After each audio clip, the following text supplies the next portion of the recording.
आरक्षणातील उपवर्गीकरण हा अनुसूचित जातीचं आरक्षण संपवण्याचा घाट आहे।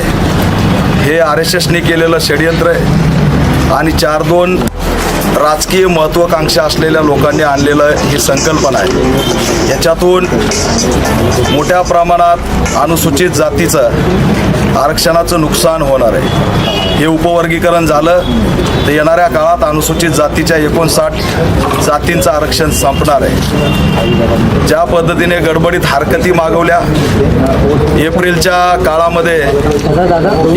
काळामध्ये त्या ठिकाणी हरकती मागून हे वर्गीकरण लादण्याचा जो प्रयत्न झाला तो संशयास्पद आहे। हरकती मागवायच्यात पण कशावर मागवायच्यात? न्यायाधीश बदरचा अहवालच आलेला नाही आणि ज्यावेळेस मी सामाजिक न्याय विभागाच्या आयुक्तांना कॉल केला की ताई आम्हाला सांगा हरकती कशावर मागवायच्यात, त्यावेळेस त्यांचं धक्कादायक विधान आलं की फक्त तुम्हाला ब गड वर्गीकरण पाहिजे की नाही एवढंच असणारं हरकत पाठवा। मग न्यायाधीश बदरवरती बार्टीचा निधी खर्च झाला, अहवालावरती बार्टीचा निधी खर्च झाला। याच्या आधीच त्या ठिकाणी हरकती का मागवल्या नाहीत हा प्रश्न आम्ही विचारतोय।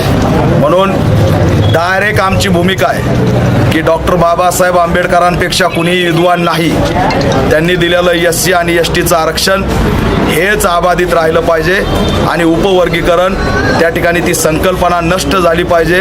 ही असंवैधानिक मागणी आहे, बेकायदेशीर मागणी आहे, ती हटवण्यासाठी आम्ही राज्यव्यापी आंदोलन छेडतोय आणि या सगळ्या मागणीचा निषेध करतोय।